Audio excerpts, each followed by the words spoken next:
Chers téléspectateurs de Jama TV, bonsoir et bienvenue dans notre émission Beydondiral Guinée. Haray hande kadi Allah lawno newnani en tumbondirgol ka émission men ɗo e o plateau Jama TV. Donc ɗo en continue de taw men landoto taw si tawi on fof moɗon on juuli e jaam moƴƴere menen men juuli e jaam. Haray hande kadi ɗe marɗo invité ɓe iwruɗo télé maka ambassade Guinée wonɓe ndindi leydi Sénégal ɗo côté jeunesse on. Salamu aleykum. Aleykum salam madame Salimatu. Wawi présentade andino communauté guinéen on aray kono woni homɓe. Voilà, donc haray assalamu aleykum ko Jama TV ɗo haray je salue tous les spectateurs. Haray miɗo hiwriɓe fof wonɓe darde ɗo Jama TV ɓen fof. Hiwɗo PDG on madame Salimatu. Donc haray mi andi ko son juuli e jaam. Donc haray donc haray mi landi si baali ɗin bootali on. Voilà, donc haray yette baɓe mi waddo e baali ɗin. Haray ko je m'appelle ko Ibrahima Diallo mi wiyete haray du côté de Ouakam. Haray woɓɓe innami Ibrahima Diallo woɓɓe innami Ibrahima Sannou. Voilà, donc haray ko mi wiyata ko Jama TV hande. Ok, joni ɗo en continude ɗon andi haray journaliste jomen Guinée jono ɗo ineteɗo Djidje Diawo haray gollanɗo culture Guinée o moƴƴa haray no himo nawni. Donc haray himo landi ballal télé makkoteji ɗin fo haray e tigi on haray hiɗe landi kala mo kala e ko wawi haray contribution volontaire mo kala e ko heɓi o haray mi accitay ɗo numéro on e fif taway ɓe no waɗay contribution siko Orange Money siko Wave haray numéro on ko 77 788 55 23 numéro on fi waɗay ɓe Orange Money ma ɗum e Wave fi Djidje Diawo on ko 77 788 55 23 voilà. Haray hande émission men on c'est toujours sur la situation des Guinéens vivant de l'étranger le cas du Sénégal men attoray taw ɓay ko juldere ni haray hiɗon andi e président coordination haali Pulaar e Elage Alteri Bari de Dalaba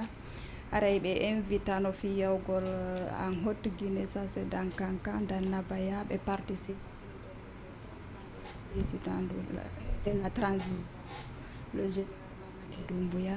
donc haray ɓe yawno ɓe tawda e muɗum haray kon ɗum marɗon ko hollon télé maɓɓe. Voilà, merci beaucoup pour cette question madame Salimatu. Haray min de mon point de vue haray ɗum ɗon c'est une très bonne chose. Min haray on acte ɗon haray miɗo salue mo fota parce que avant tout c'est la Guinée. Donc wigol Haute Guinée, Basse Guinée, Guinée forestière. Donc la Guinée est une famille. La Guinée c'est une famille. Donc c'est l'union qui fait la force. Pourquoi pas prochainement kamɓe kadi soit le Kuntigi de la Basse-Côte kankadi invité au Fouta en Guinée forestière. C'est ça, on vit dans l'harmonie. C'est comme ça que ça doit se faire. Donc haray jama on hande no foti ƴoƴude. Donc hande aduna weeti on ne doit pas laisser la politique nous déviser à famille.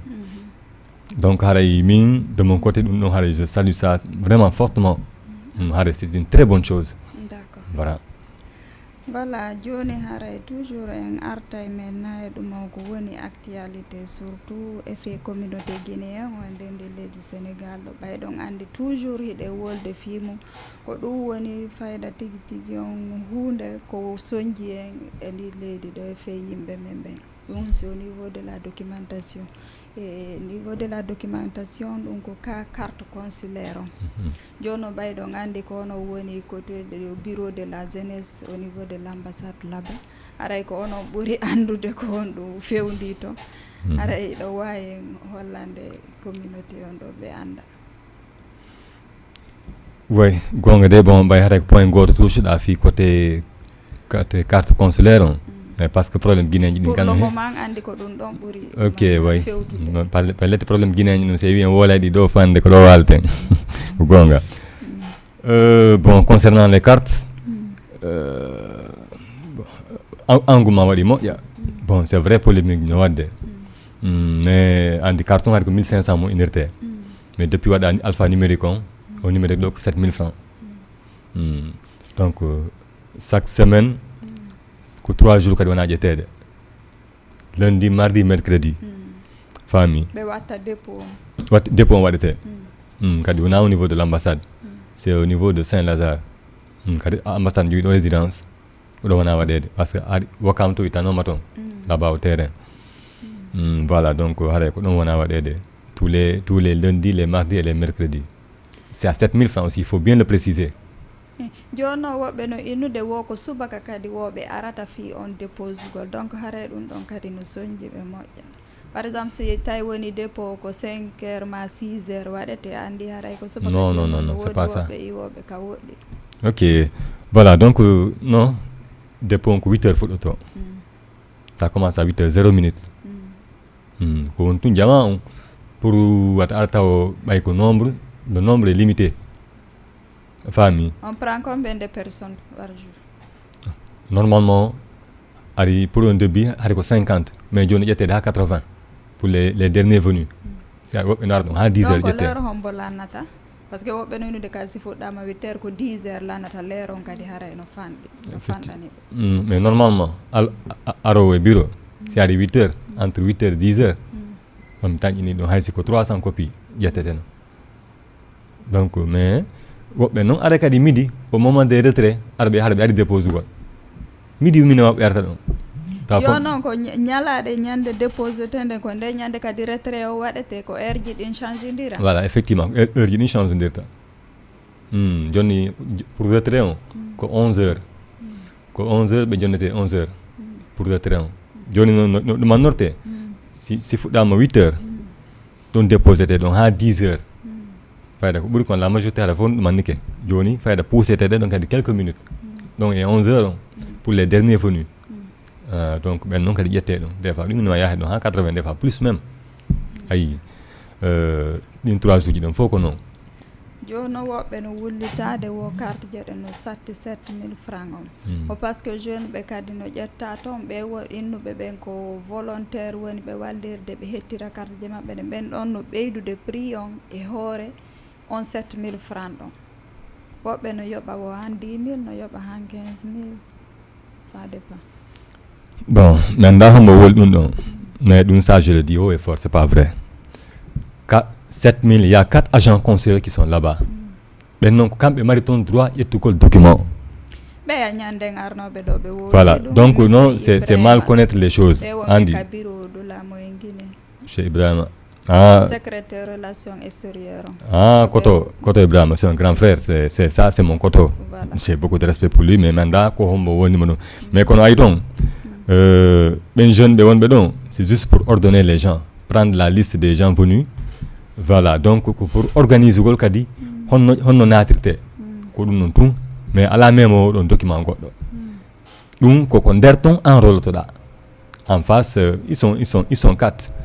ya monsieur ɗum no ɓe inni ko ɓe inni wo jeune ɓe no ton ɓe innuɓe ɓe andi jeune ɓe go wono ton ɓen ɗon inni wo Allah e ɓe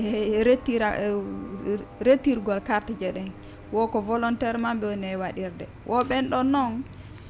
ɓe yoɓinde ɓe fawa e hoore 7000 francs heɗo ɗon ala wallayɗo ɗon goɗɗo fi retrait heɗo mi yiyatama comment ça se passe si ɓe ari ɗon ko c'est une équipe j'en fais partie bien vrai que ɗen añande o mi arta ɗon mais j'en fais partie donc on vient chaque jour on ordonne les gens ɓe naata ɓe déposa on privilégie toujours les 3e âges et les femmes qui ont les bébés sonna ɓen et les 3e âge ɓen ɗon souvent no privilégia famille donc si dépôt on waɗi min komi nomirma noon min c'est juste pour ordonner les gens wata pagay waɗu par ce que là-bas au terrain haade pagay waɗayno to ayi donc mais alhamdulillah joni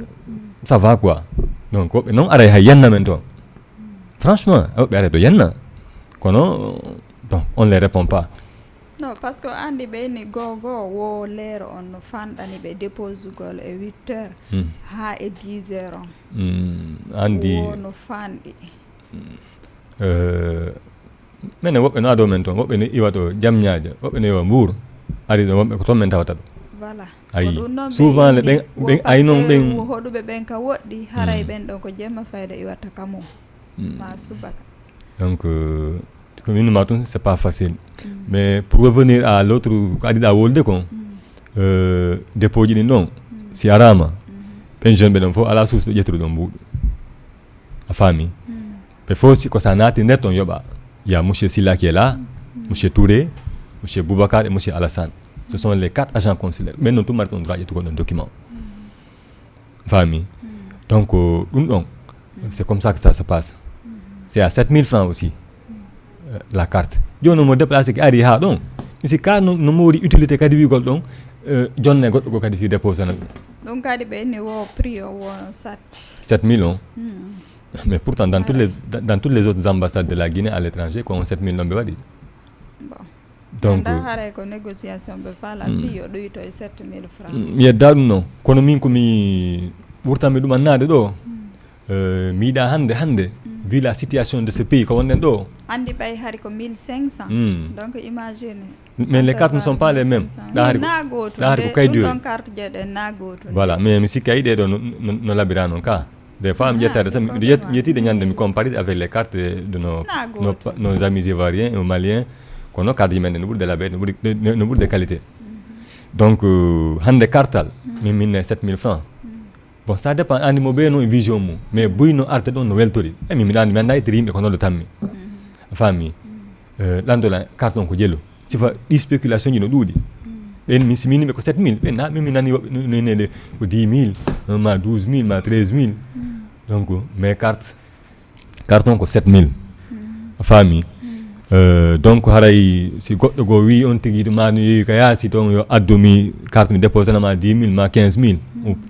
wata on tigui jaaɓu on tigui déplacano hoore mum yaaha moƴƴinano hoore mum carte on c'est ça le vrai devoir d'un citoyen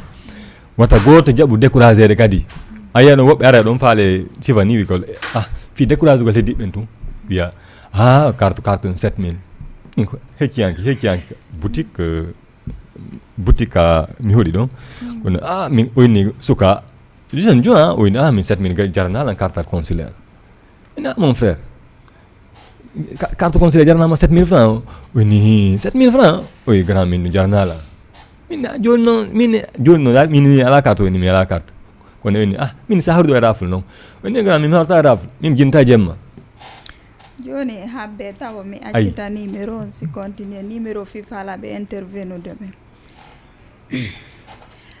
haray ka émission men ɓeydodira Guinée wonɗen haray numéro fifalaɓe intervenude émission on ɓen haray ko 78 116 82 38 numéro on ko 78 116 82 38 haray invité jo men on c'est monsieur Ibrahima Diallo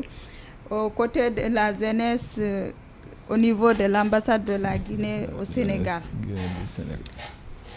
Voilà donc haray ɗo hande komi toroto hay onon médiaji ɗi fof miɗo tori on ɓeyden sensibilise gol yimɓe même ɓen ɓetoɓe ona légal ka leydi ɗo dans le monde entier kala ko wonɗa si kawa étranger si à la carte consulaire haray tu n'es pas légal dans ce pays a faami donc haray min ko on côté ɗon mi faala lansude haray eneɓe men ɓen sage ɓe ɓen mo ɓe kadi mo ɓe no tawa e bolonda mo ɓe to sensibilise bolonda ko famille mum on fop association ji ɗin sensibilisation yo ɓeyde mo ɓe yo yaw recense o ɗaɓɓa carte mum consulaire hay so élection ari ɗo mo ala carte consulaire o a wata recensade haray no joni noon haɗa ɗa yinna ɗo yiɗa mari ɗo leader haɗa a watamo votante quel sens donc mais noon woɓɓe noon faami mais noon majorité on faama no andi naɗo woɓɓe kadi haray si ɓe faami ɓe néglige e tout ɗum noon kadi kono parole ji gon toon kadi découragé yimɓe ɓen donc woɓɓe yinne ɗo si jaari min siko min exemple min nayi carte consulaire numérique si jaari 10 000 mi ƴette par ce que min mi ɗani ko nafa an ko intérêt an si mi ɗaɓɓi wona goɗɗo mi ɗaɓɓanta ko hoore an validité carte o wona ko 2 ans ka way ko 2 ans par ce que woɓɓe wooliɗo kadi woya des modalités wono woodi ɗe 3 ans à 7000 et ɗe 2 ans on à 5000 francs non ko modalité carte goto moƴƴina wona moƴƴinede ɗo voilà carton ko 7000 joni haray jama on faami way non andi ɗon ko opérateur société mo gollida wona ɗo gollidede on kon contrat ɓe signe joni noon mo 2 ans on ko on waɗi donc mais ɗum noon fof après woɓɓe kadi no wiwde 2 ans on no fandi way kono andi kala ko yiɗa tout se règle autour d'une table fof no wawa après réglude après mais ɓay tout l'ensemble mo beeyo eto wona légal heɓa carte mum on e nder 2 ans no wawi haɗa no wawa ɓeydede ça dépend de autorité ji ɗin des fois elles sont imprévisibles ɓe majjude ɗo tun nde wotere ɓe waɗa carte consulaire ɓe addama 3 ans ɓe addama 5 ans tout c'est possible on faami mais kono fof ɗum ɗon ko bon ça dépend koye autorité ji men ni iwata mais ko woni tigui tigui on jamma on yoɓe ɗaɓɓa carte consulaire ji ɗin mo beesi ɗaɓɓoy wona autorité wona ambassade o ɗaɓɓande wona président de la république onti ko hoore mum ɗaɓɓande ɗum c'est très important min haara miɗo torimo be min kala nanam ɗo ay wano ndaaru wano ɗe fette je ɗo ni buyno woodi ɓe yalta e ɓe yaha allah dandu ɓe heɓa e accident ji woɓɓe nangue naɓe prison woɓɓe hara ala carte kono ɓe andirta kon to yuruɗa ala ñande ko ɗo ɓe noddi ɗo Isaga le président de la jeunesse il y avait plus de 40 personnes walɓe joni samedi o e passé gari brigade foire ɗo gari ɓe rafle ɓe tawi ko ɗuma ko soirée ɓe organise no manda wo ko yengulen to nanda si ɓe organise to donc gendarmerie cippi ɗon rafle ɓe ɗo sina no Isaga yawno intervenir noddi consul on naade hen junngo non fof interveni ɓen noon fof ɗara ɗum noon fof noon a gasi vraiment ɗum noon kadi je salue très bien haray le président de la jeunesse haray c'est quelqu'un vraiment qui est très engagé Pape Isaga Gueye andi après il viendra sur ce plateau donc haray autorité ɗin kadi haray consul on kadi haray vraiment mo weltana foƴƴa voilà consul on ɗo haray bon min de ilami mandi consul wawɗo ni hari guine heɓal ɗum ɗo on le réveille à n'importe quelle heure il a fait des interventions extraordinaires ici des fois haray 1 heure du matin 1 heure du matin des fois men les jeunes sont noddimo ko présent commissariat ji tribunal ɗum noon fof vraiment oɗo ko guine me foti torade Allah ɓoynuma ɗo franchement chapeau à lui. Numéro service commercial Jama TV on ko 72 588 72 72. Numéro service commercial Jama TV on ko 78 588 72 72. 78 588 72 72. Voilà, joni toɓɓere tammere nden ɗo en aray au niveau du bureau de la Moyen Guinée au niveau du Sénégal. E gonga ɓe haalaji buyino wolede to wondema bureau fayda ko ɗum woni o gayni lancade par ce que hay réunion ji alaka organisede jono mi sikki onon ko membre e nder bureau Moyen Guinée au Sénégal ɗo ka. En fait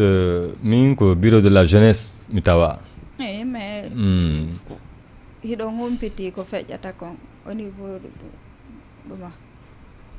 bureau Moyen Guinée o. Oui, bon andi ɗo fayda ila bureau Moyen Guinée ɗum ko ila ɗum créa ɗo ɗum wona hande babiraɓe wi woɓɓe buyi fatinoke hande noon ko sifa baabe en mais kono no continue ça continue kono c'est vrai il y a des manquements hande mo daari les manquements non kanko no woniri piji ɗin haray il faut yagne voilà donc jeunesse on donc haray mi woɓɓe no toon sage ɓen ɓe wakkili wona baaɓe en ceerno Bocar Matagaw en Alaji Bocar Matagaw ɓen vraiment ɓe wakkili ka nodduɗaɓe o machallah il est présent kono mais haray gongen no wi no ɗuuɗi ɗen ɗo no Guinée woniri ɗo no haray il y a beaucoup de manquements il y a beaucoup de choses à améliorer dans ce bureau parce que il faut communauté on organisée hande 90% de communauté guinéenne ɗo hande ko wiyete ko Moyen Guinée Guinée ɓe ɓuyi nane animeri ɗo déjà de passage fi Diaw DJ Diaw nawnare makko nden ɗo hande Moyen Guinée caisse mo gen way no mo nyawdude normalement do Voilà. si tawi mbuɗino ka caisse ton Mais- haray ɓe duwa débloquede o yaha ñawdo normalement caisse fonctionne Normalement. voilà mais Si kono ça ɗum ɗon faut que fonctionne. si ça oui, bien sûr que hoore organisation non imagine il y a combien de Guinéens ici hara Guinée ɓe waɗa 1000 francs ma hara ko moyen Guinée tum hara ko 500 francs ɓe waɗi exemple sans compter si noddama aide miɗo hooli hay heddiɓe waɗay les autres coordinations si on fait appel à eux ils vont participer mais koye hoore organisation kono ɗa andi ɗum ɗon normalement par exemple hara bureau moyen guine on par ce que ko kamɓe ɓuuri ɗumannade ɗe ɓuuri ɗuɗude ɗo hara bureau on no fonctionne ude moƴƴa ɓay ko hollitete o fayda kamɓe attete andinede ko si kamɓe ɓe andi ɓe andina ɗiya région ji luttuɗi Ah, mais bien sûr. ɗiya coordination ji luttuɗi oy tuma ɗo sadaka joni noon si tawi kamɓe ɓe ala fonctionne ude normalement no duwirano ko honno ɓe wawirta participe ude e ɗumaji maɓɓe ɗo il faut ɓe darta kopiji maɓɓe ɗin kamɓe tigui ɓe noddita heddiɓe ɓe noddita jeunesse on voilà parce que la jeunesse ne peut pas aller sans eux mais eux aussi ils ne peuvent pas aller sans la jeunesse ɗum ɗon haaray vraiment j'ai beaucoup de respect pour eux mais haaray vraiment yoɓe ɓeydu darde solution hande moyen Guinée no woniri ɗo noon darde mum nden no duwa ɓurde ni no duwa ɓurde ni ɓe darimo darde moyen Guinée nden hande Sénégal ɗo no duwa ɓurde no duwa ɓurde ni voilà donc haray communauté guinéen o fof haray no duwa jondirde juuɗe na hay moyen Guinée tun coordination ji ɗin fof voilà fonde hande si Guinéen jo heeɓi haaju fof fotimo daranade hande no Didier Diawɗo il a fait beaucoup c'est quelqu'un que je connais très bien donc on a longtemps cheminé ensemble ici fof no andimo il a fait beaucoup pour la culture guinéenne voilà donc hande vraiment il devrait être assisté voilà il doit être bien assisté franchement hande fotuno hande hay so tawi ko évacué gonmo vers l'étranger hande ɗum duwano ko poser problème franchement joni noon si tawi ɗon humpiti wano bureau moyen guine on ko combien de fois dans le mois ma combien dans e nder année on ɓe watta rencontre assemblée générale comme ça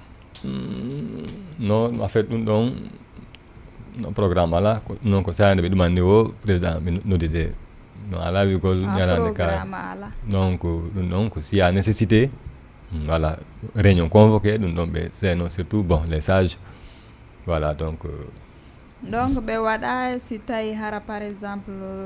hara jour no waɗa par exemple inne réunion no woodi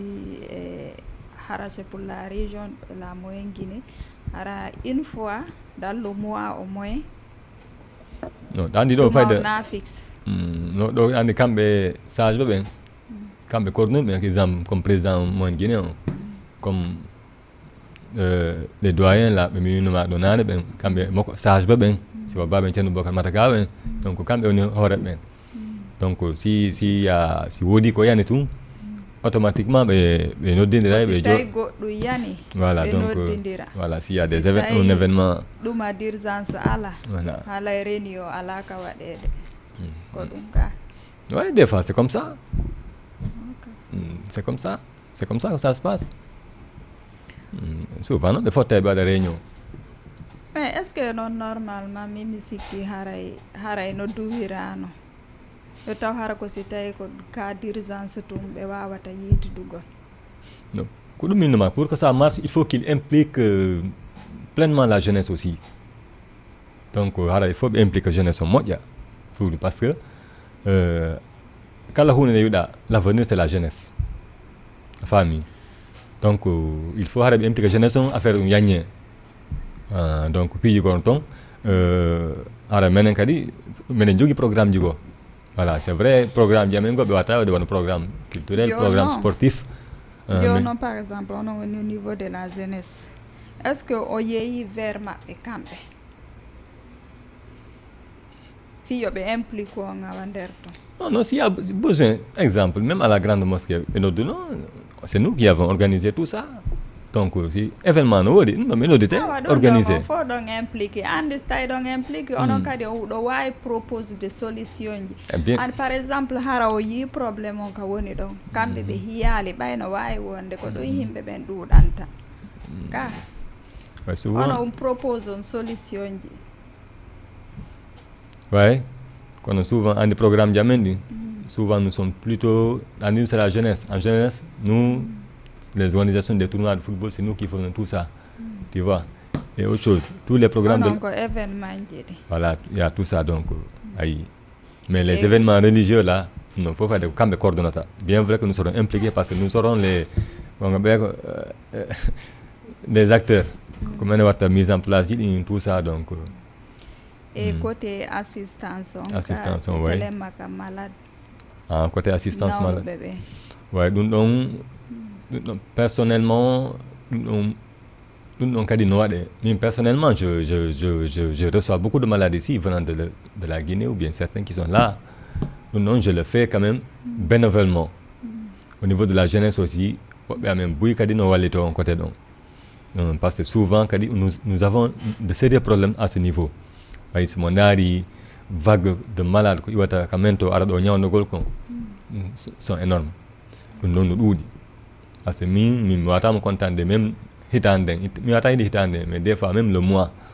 et mi recevata ɓe ara mi orienta ɓe à travers des relations voilà donc woɓɓe kadi ara ɗo hara vraiment buy on hara no jogui ko ñawda ara ɗo tawa no prépare fi ko ñawdara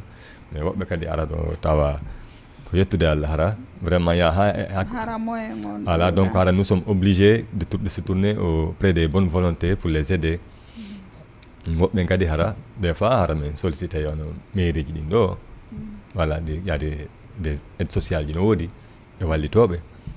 ɗum noon fof ɗum noon fof haray on côté ɗon haray meɗen e mum non haray ɗo buy meɗen walla ɗo ari ɗo ñawdo à travers relation ji ɗin orientaɓe men assistaɓe ɗum noon kadi haray ko yettude Allah. maintenant wano fe côté Djidje Diawo on ɗo wano onon côté jeunesse on ton woodi fe ko ƴettuɗon fi mum ko eɓɓuɗon bon déjà depuis le début nous sommes en train de l'assister wallitagol mo non depuis le début nous sommes quand même nous l'avons assisté quand même mais quand nous failli no manque parce que mo sohli assistance tigi parce que andi nawnaje go no landi assistance moƴƴa c'est très coûteux no landi côté finance on franchement ɗo wawi détaillude seeɗa par exemple ko jelu o financata par mois ou dans la semaine ma ɗuma makko kala si tawi ɗo gumpiti chiffre on fi yimɓe ɓen andu quoi non somme on kono mi wata wiide exact kono miɗo andi tun c'est très coûteux 300 000 le mois par mois minimum on ñaame 300 000 le mois. Non, okay. ça va dépasser même avec tous les ordonnances là. Donc ça veut dire qu'il a besoin vraiment d'une grande assistance. D'accord. Awa haray en ari e fen émission on hari ko ɗum ɗo marnoɗen ko yewten